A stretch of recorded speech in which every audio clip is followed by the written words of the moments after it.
The bans had been read twice already, and still the argument in the small drawing room at Renwick Hall showed no sign of settling.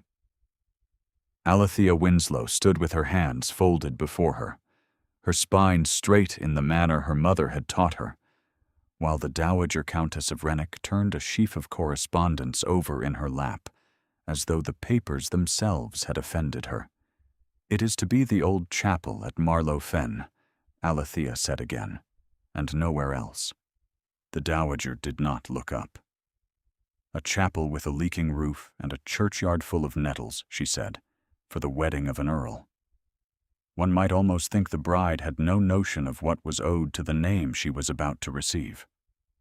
Miss Fairholt, seated near the window with her embroidery hoop untouched in her lap, allowed herself the smallest smile. "She has been a poor relation so long," she murmured to the lady beside her, "that she has forgotten how to want anything grand. It is rather touching in its way." Alethea heard it. She always heard it. She kept her eyes on the cold hearth and did not answer, because answering had never once changed the shape of a room like this one, and because the reason she wanted the little chapel with its crooked door and its ivy grown thick over the porch was not a reason she meant to give to a room full of people who had already decided what kind of bride she was. Across the room, at the mantel, the Earl of Renwick had gone very still. He had not spoken since his mother's first objection, and he did not speak now. Something had moved behind his composure at the words "old chapel." Something Alethea could not read, and was careful not to study too closely. Because 3 weeks of watching him had taught her that his stillness was not the same as his indifference, and she did not yet dare to hope it meant what her own foolish heart wanted it to mean. He set down the glass he had been holding. He did not set it down hard. And yet the small sound of it against the marble carried across the room like a door closing somewhere in the house. No one else seemed to notice. Alethea noticed everything about him now, whether or not she wished to. What none of them knew, not the Dowager with her correspondence, not Cressida Fairholt with her patient, unhurried cruelty, not even Alethea herself, was that the Earl of Renwick had walked the path to that chapel alone on the same date each autumn for 4 years, and had told no living soul why. He had not chosen the woman standing in his mother's drawing room for her connections, for she had none worth the name, nor for her fortune, for she possessed none at all.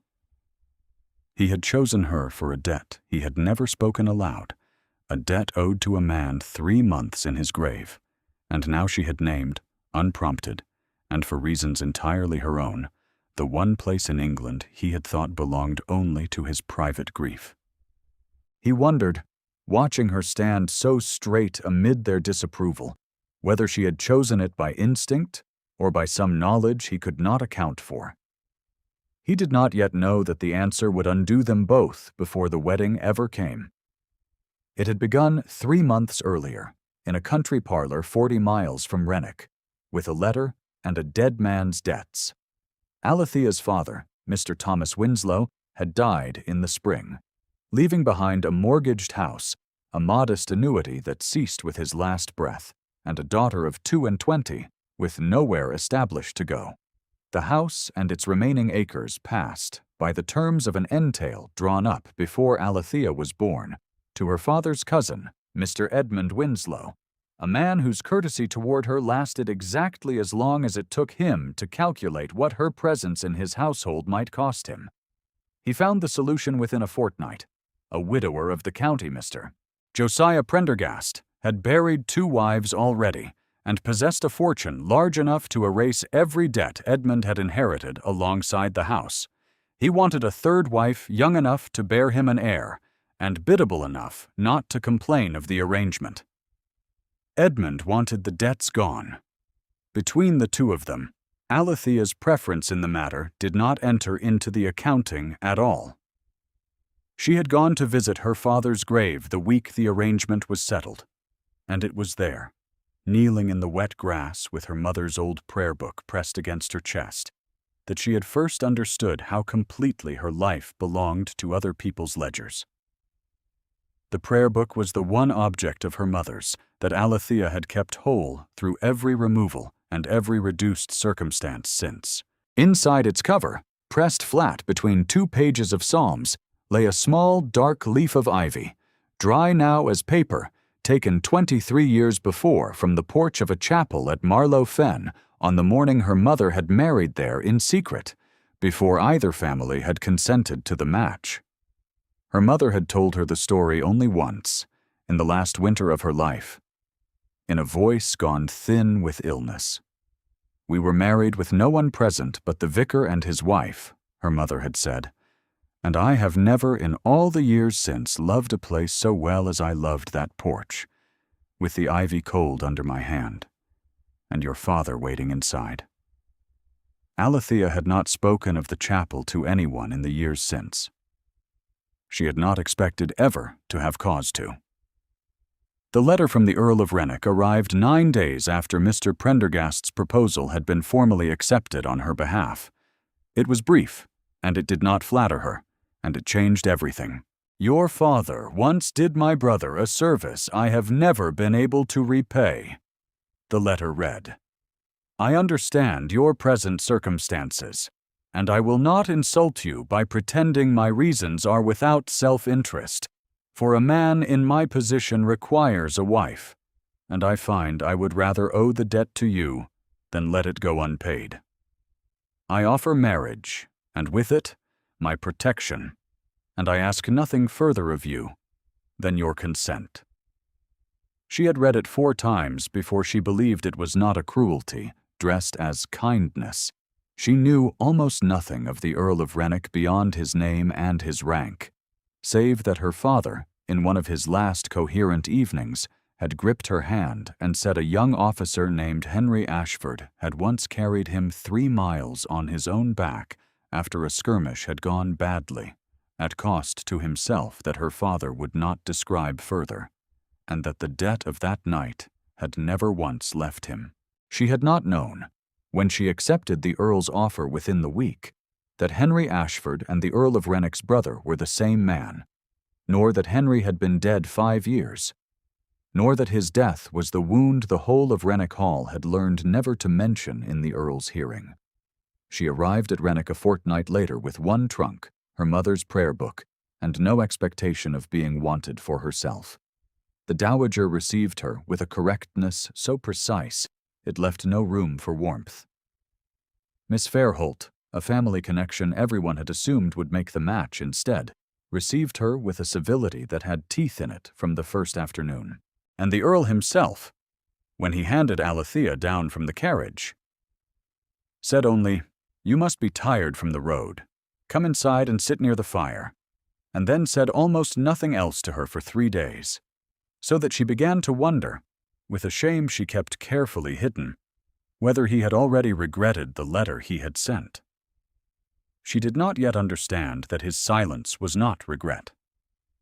She would not understand it for some weeks yet, and by then a great deal else would already have shifted between them, quietly, in the way that mattered most. The wedding planning began in earnest the 2nd week, and it was in the course of it, over a disputed guest list and a disputed venue, that Alethea first heard herself named exactly what the room believed her to be. "She has no family to speak of, and no fortune," Cressida Fairholt observed to a cousin in the corridor outside the morning room, her voice pitched precisely loud enough to carry through the half-open door. "One does wonder what he sees in a bride so entirely without consequence." Alethea, on the other side of that door with a stack of correspondence in her arms, stood perfectly still until the voices moved on. She had been called worse in Edmund's house. She had simply not expected to be called it here, in a house she was about to belong to by law, by a woman who smiled at her prettily at dinner each evening. She did not repeat the remark to anyone. She folded it away, as she had learned to fold away every unkindness that could not be answered, and went to find the housekeeper about the linen for the guest rooms, because there was, at least, always work to be done. And work asked nothing of her but her hands. It was 3 days later, walking the eastern boundary of the estate on an errand for the dowager, that she first saw the chapel at Marlow Fen, though she did not yet know its name. It stood half hidden behind a stand of old elms, small and gray, and entirely unlike the soaring family chapel attached to the hall itself, its porch nearly swallowed in ivy, its bell tower leaning very slightly, as though it had grown tired of standing straight. She had stopped without meaning to. Something in the shape of the door, low and rounded and dark with age, had struck her with a familiarity she could not at first place, until she remembered her mother's voice from that last winter, the ivy cold under my hand, and understood, with her heart suddenly loud in her ears, that she was looking at the very porch her mother had described. She had asked a passing gardener the chapel's name only to be certain. "Marlow Fen Chapel, miss," he had said. "Belonged to the old parish before the new one was built up at the hall. Nobody uses it now, save his lordship on occasion, though he does not care to be asked about it." She had gone home with the knowledge folded tight against her chest like a second heart, and had said nothing of it to anyone, not even to the Earl. Not yet. She went back to the chapel 4 days later, in the gray hour before dinner, telling only Mrs. Hale, the housekeeper at the home farm, that she wished to walk. Mrs. Hale had lived at Renwick since before the old Earl's death, and had a way of looking at Alethea that held more kindness than the rest of the household combined. "You'll find the door unbarred, miss," Mrs. Hale said. "If it is Marlow Fen Chapel, you mean. His lordship keeps it swept himself. Has done these 4 years. I have never asked why, and I would advise you not to either. Not until he offers the answer on his own." Alethea had gone anyway, drawn by something she could not have explained to the housekeeper, or to herself. The porch was exactly as her mother had described it, the ivy grown thick and dark across the old stone, the wood of the door worn pale at the latch where hands had pressed it for 200 years. She let herself in, and found the interior swept clean, the small altar dressed with fresh greenery, though no service had been held there in a generation. And she understood, standing in that hush, that someone tended this place with the particular care of a person keeping a private grief alive. She knelt at the front pew, opened her mother's prayer book, and read the psalm her mother had loved best, aloud, very softly, because the chapel seemed to want a voice in it, and she had none of her own worth withholding from an empty room. She did not know that the Earl of Renwick stood just beyond the door, having come on his own quiet errand, and had stopped at the sound of her voice, rather than announce himself. He watched her a long moment through the gap in the old door. He watched her smooth the ivy leaf pressed between the pages with one careful finger, the way a person touches something they are afraid of wearing thin with handling.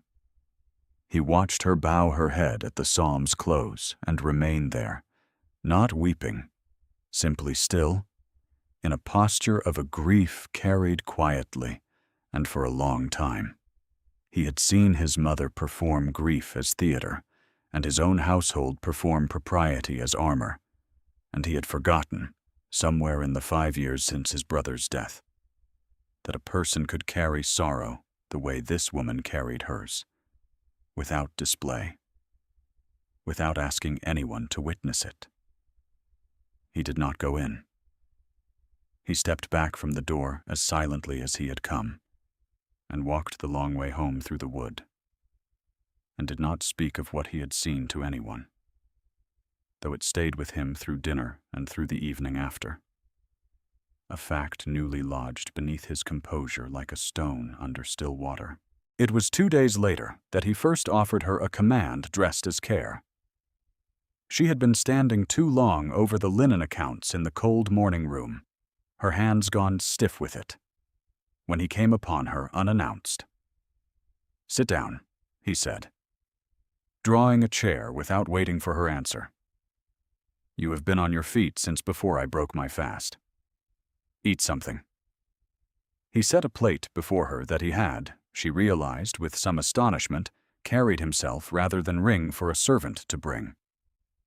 She had opened her mouth to protest that she was perfectly capable of managing her own comfort, and found on meeting his eyes that the protest did not come. There was nothing soft in his tone. It had the same flat authority he used with his steward or his solicitor. And yet she understood, with the particular clarity of a woman who had spent 3 months being managed by men who wished only to be rid of her, that this was an entirely different thing, that beneath the command lay something closer to the plain fact of his noticing her at all. "Thank you, my lord," she said, and sat and ate, and did not know what to make of the warmth that climbed her throat at so small a kindness. He noticed. He was careful never to let her see him notice, but the color in her face when he was near her had become, in the space of a fortnight, a fact he catalogued with the same private attention he gave to little else. He told himself it changed nothing in the arrangement between them. He told himself this several times a day, and believed it less each time he said it. In the days that followed, Alethea found herself learning the shape of the house, the way she had once learned the shape of her father's, by its small habits rather than its grand rooms. She learned that the Earl breakfasted early and alone, save on the mornings he did not, when he lingered instead at the far end of the table with a newspaper he did not read, waiting, though he would not have named it so, for her to come down before he left for the stables. She learned that Mrs. Hale kept a pot of chamomile always ready for the dowager's headaches, and that the dowager's headaches arrived, without fail, whenever a decision had not gone her way. She learned the names of the 2 spaniels that slept before the library fire, and the name of the old groom who taught her, without being asked, how to sit a horse properly for the first time in her life, because no one at her cousin's house had thought the expense worth the trouble. Each small kindness accumulated in her like coin, set carefully aside, and she found she no longer flinched quite so readily when a door opened without warning, as she had flinched for 3 months in Edmund's house, waiting always for the next demand upon her gratitude. The wedding date drew nearer, and with it the question of the venue, which the dowager raised again at the first formal dinner after the betrothal was announced to the wider county. "Surely," Lady Renwick said over the second course, before an assembled table that included the Fairholts and 2 neighboring families, "we might prevail upon Miss Winslow to reconsider the family chapel at the Hall. It is customary, after all, for an earl to be married where his father and grandfather were married before him. One does not care to begin a new countess's tenure with a departure from custom, particularly when the bride brings so little custom of her own to the match." A small silence followed, the kind that gathers weight in a room full of witnesses. Alethea felt the eyes of the table settle on her, curious and faintly amused, waiting to see how the debt bride, as she had once overheard herself called below stairs, would answer a countess in her own dining room. "I have my reasons, my lady," Alethea said quietly, and did not offer them. "Reasons," the dowager repeated, as though tasting the word and finding it wanting, before the whole assembled table. "I confess I cannot imagine what reason a bride so entirely without consequence could hold so dear that she would inconvenience an earl's household to satisfy it." It was Julian, not Alethea, who broke the silence that followed. He set down his fork with the same deliberate quiet he had used with the glass 3 weeks before, and said, "The venue is settled, madam," and asked nothing further of the table, and the subject did not rise again that evening, though Alethea caught, in the half-second before he looked away, an expression on his face she could not name. and did not dare hope for. If Alethea's answer moved you, you might already have guessed there is more beneath it than a young woman's fondness for an old building. Stay with the story a little longer, and you will learn what the Earl of Renwick has never told a living soul, and why a chapel with a leaning bell tower matters more to this house than any grand ceremony ever could. The truth came to her 3 nights later, and it came from him. She had gone out after dark, unable to sleep, and found him standing alone at the edge of the east lawn, looking toward the black shape of the wood that hid the chapel from the house. She nearly turned back rather than disturb him. Something in the set of his shoulders stopped her instead, a stillness too heavy to be simple solitude, and she came to stand beside him without speaking, because she had learned by then that silence, offered rightly, could say more to him than any question. He spoke first, after a long while, his voice lower than she had heard it. "My brother wished to be married there," he said, "at Marlow Fen. He told me so the night before he left for the peninsula, the last time I saw him whole.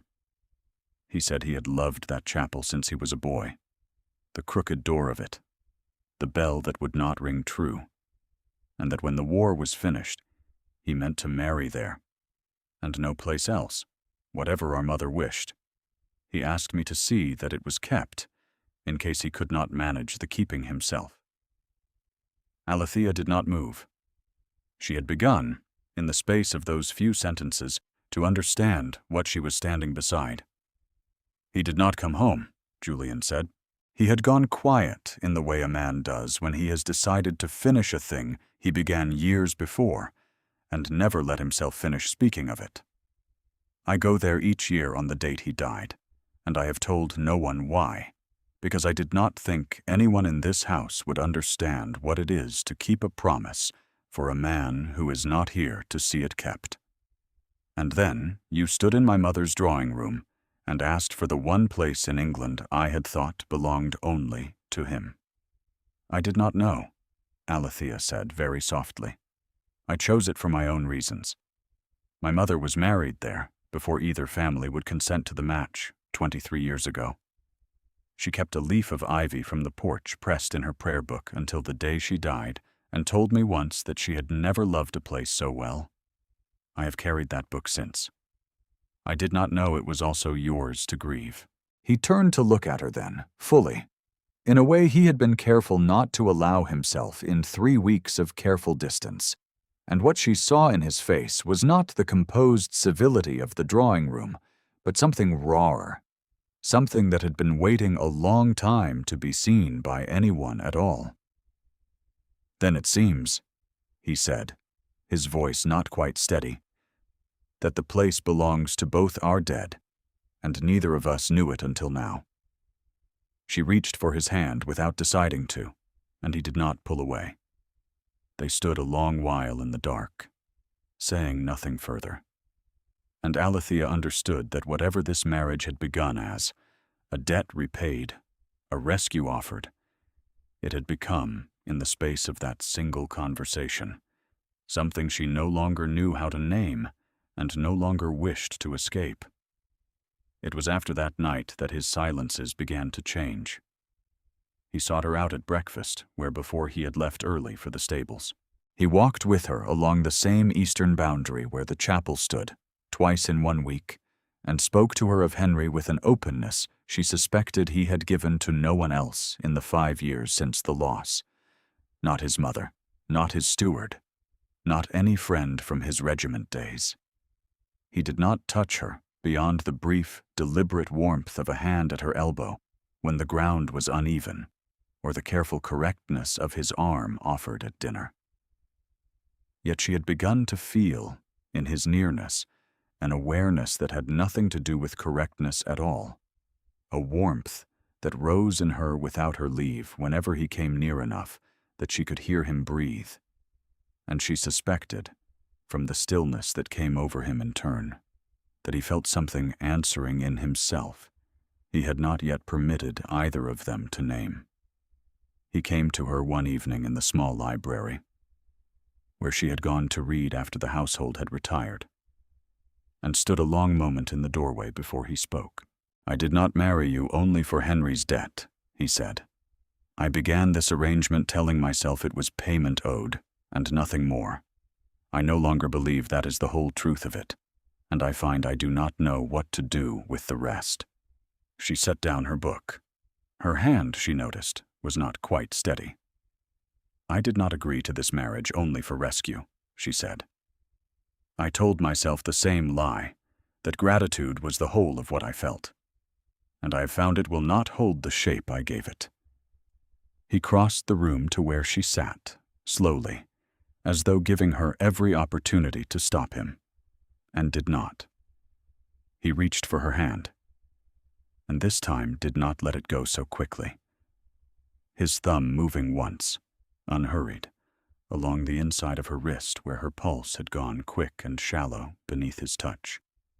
Neither of them spoke for a long moment. The fire settled in the grate. Somewhere beyond the library door, a clock marked the hour, and neither of them moved to acknowledge it. "I want you," he said finally, low and plain, with none of the careful distance he had kept between them since the letter that had first brought her to this house, not as a debt paid, not as a duty discharged. "I have wanted you since I watched you kneel in that chapel and did not know how to say so without breaking every rule I had set for myself." Her breath caught, audible in the quiet room, and she felt the truth of her own wanting rise to meet his, sudden and unhidden. "And I you," she said, "though it frightens me to say it plainly." He lifted her hand and pressed his mouth to the inside of her wrist, slow and deliberate, and she felt the touch travel through her entire body like a struck bell. He did not press further. He drew back before either of them could mistake the moment for more than it was, his composure visibly costing him something to hold, and said only, "We are neither of us free, yet to finish what this began. Not until the vows are spoken. I would have you know, however, that it is not duty that will carry me to that chapel. It is this." She understood, watching him master himself with such evident difficulty, that the restraint cost him more than any declaration could have, and that the earning of it, the choosing to wait, was itself a kind of promise neither of them needed to speak aloud. The trouble arrived the following week, in the person of her cousin Edmund. He came to Renwick uninvited, ostensibly to offer his congratulations, and closeted himself with the dowager for the better part of an hour before Alethea learned he had come at all. She found out the substance of that conversation from Mrs. Hale, who had it from a footman who had carried in the tea and lingered longer than his duties strictly required. He told her ladyship that Mr. Prendergast still considers the girl promised to him, Mrs. Hale said, her voice low and careful, standing in the corridor outside Alethea's room with her hands twisting in her apron.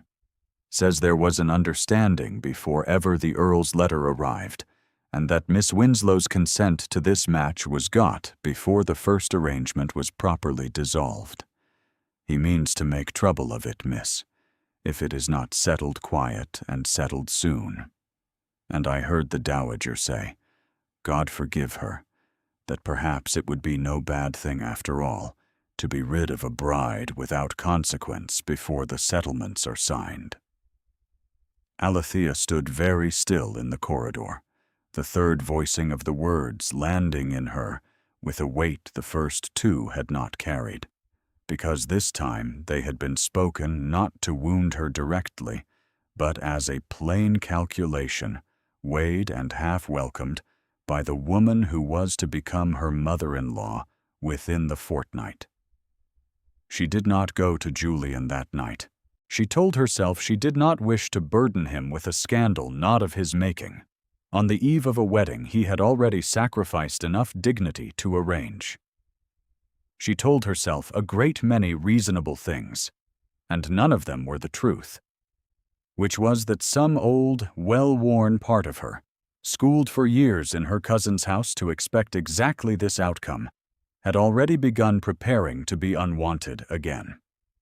The scandal broke properly 2 days later, when Mr. Prendergast himself arrived at Renwick with a solicitor and a claim of breach of a private understanding, loud enough that half the assembled wedding guests, arrived early for the ceremony, heard the substance of it in the front hall. Cressida, standing at the top of the stairs with a small, satisfied stillness about her, said to no one in particular, and yet pitched precisely to Carrie. Well, one always wondered how a girl with no fortune and no family came to secure an earl so quickly. Perhaps the truth of it was never so romantic as we were led to believe. Alethea heard every word of it from the landing above, and felt something in her that had held steady through 3 months of managed unkindness finally begin to give way. She found Julian in his study an hour later, his face carved into the particular stillness she now understood meant he was holding something back by main force. "Prendergast's solicitor is demanding a settlement to withdraw the claim," he said, before she could speak. "My mother is urging me to pay it and move the wedding forward quietly, before the county has more to talk of than it already does." "I will not be the cause of your family's humiliation," Alethea said, the words coming faster than she meant them to, sharper than she had allowed herself to speak in this house before. "Release me from the arrangement. Pay Mr. Prendergast whatever will end it, and let it be known the fault was mine, that I entered an understanding I ought to have honored, and let your mother have the daughter-in-law she wanted from the start." It was the one sentence she could not have spoken 3 months before. The plain, unguarded truth of a woman who had finally stopped managing everyone else's comfort at the cost of her own, and it landed in the room like a struck bell. Julian crossed the space between them in 3 strides, and took her by both shoulders. Not gently. "You will do no such thing," he said, his voice low and absolutely without doubt. There was no understanding with Prendergast that any honest court would recognize, and you know it as well as I do. This is my mother's fear talking through a stranger's greed, and I will not let either of them decide what becomes of us. "Then let it be decided plainly," Alethea said, her eyes bright with unshed tears she refused to let fall in front of him. "Where does it end, Julian? Every week another voice in this house that thinks me unworthy of the name I am about to carry. I cannot marry into a family that must be argued into wanting me." He did not answer with words. He drew her against him instead, one hand at the back of her head, and held her while the trembling that had been building in her for 3 days finally broke, silent and fierce, against his coat.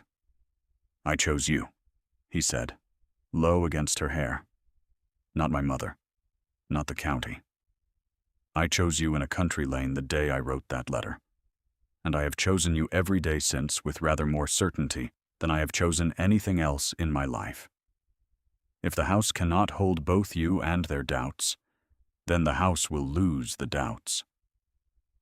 He set her back from him then, and there was in his face a decision she recognized because she had seen its shadow in him the night at the chapel, the look of a man who had finally stopped weighing what was owed and begun choosing what he wanted. "I will settle it myself," he said, "and settle it in the one place that will leave no doubt of my meaning." He gathered them at the chapel itself, the following morning, before the wedding party proper had assembled anywhere else. He sent word to his mother, to Mr. Prendergast and his solicitor, to Edmund Winslow, and to the handful of neighboring families already arrived for the ceremony, that he would receive them at Marlow Fen at 11 o'clock, and gave no further explanation. Alethea, informed only that she was to come and to bring her mother's prayer book, walked the eastern path beside Mrs. Hale, with her heart beating hard enough to feel it in her throat. The chapel had been swept and dressed since she had last seen it.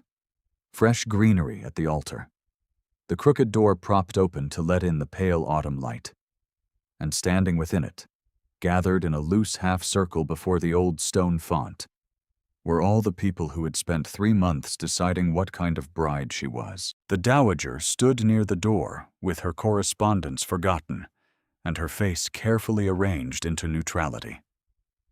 Cressida stood beside her, her patient smile faltering slightly at the sight of the venue she had mocked so freely at dinner.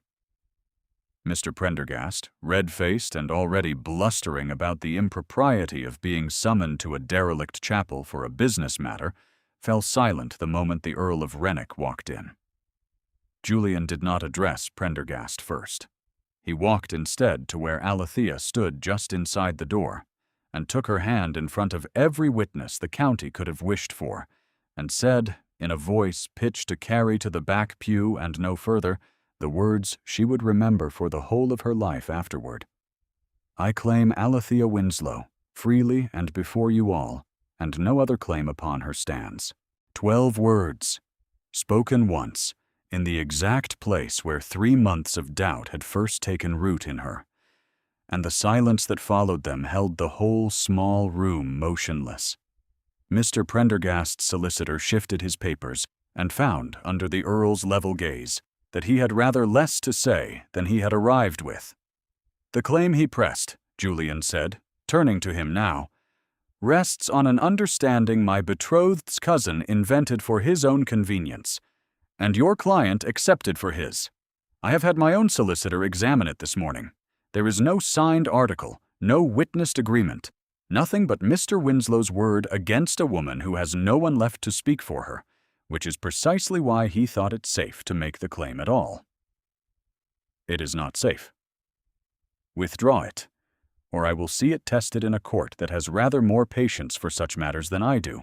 Prendergast's solicitor withdrew it within the hour, and Prendergast, robbed of both his claim and his audience, left before the wedding breakfast was laid.